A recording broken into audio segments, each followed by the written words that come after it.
মেহমানদের কাছ থেকে প্রশংসা পাওয়ার জন্য এরকম একটা রেসিপি যথেষ্ট। এটা একদম ইউনিক আর ইনোভেটিভ একটা রেসিপি।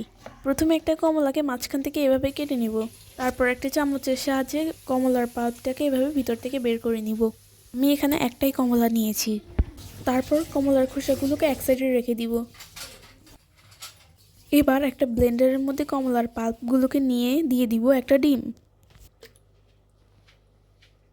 তারপর এখানে দিয়ে দিব 3 টেবিল চামচ পরিমাণ চিনি। এবার দিয়ে দিব 4 টেবিল চামচ গুঁড়া দুধ। তারপর এখানে ফ্লেভারের জন্য দিয়ে দিব সামান্য একটু ভ্যানিলা এসেন্স। তারপর এগুলোকে ভালোভাবে ব্লেন্ড করে নিব। ভালোভাবে ব্লেন্ড করা হয়ে গেলে এগুলোকে একটা ছাঁকনির সাহায্যে ভালো করে ছেঁকে নিব।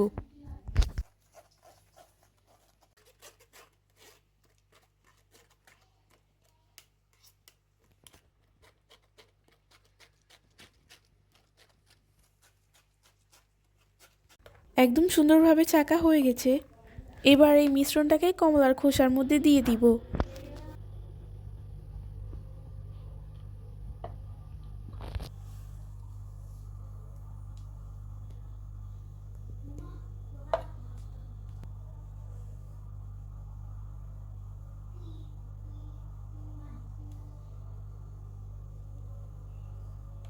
এবার উপর দিয়ে দিয়ে দিব কিছু বাদাম।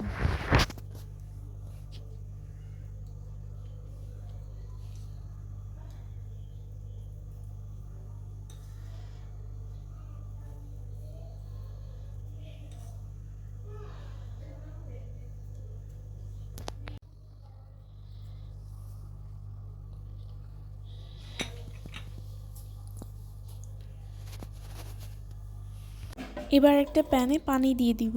পানি গরম হয়ে গেলে একটা স্ট্যান্ড বসিয়ে দিব।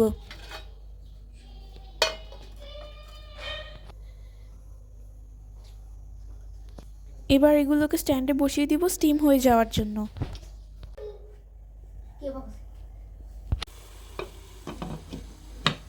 তারপর প্যানটাকে ঢাকনা দিয়ে ঢাকনার যে ছিদ্রটা আছে সেটা বন্ধ করে দিব। ঘড়ি ধরে 15 থেকে 20 মিনিট এটাকে ভাপিয়ে নিলেই হয়ে যাবে। 20 মিনিট পর একটা টুথপিক দিয়ে চেক করে নিব ভালো করে হয়ে গেছে কিনা। দেখুন এটা একদম সুন্দরভাবে স্টিম হয়ে গেছে। এবার এগুলোকে একে একে প্যান থেকে তুলে নিব। এটা যখন ঠান্ডা হবে পরিবেশনের জন্য একদম রেডি হয়ে যাবে। এটা দেখতে যতটা সুন্দর খেতেও অনেক মজা। এটা বাসায় একবার হলেও কিন্তু ট্রাই করে দেখবেন। আজকের জন্য এই পর্যন্তই। ভালো থাকবেন। আল্লাহ হাফেজ।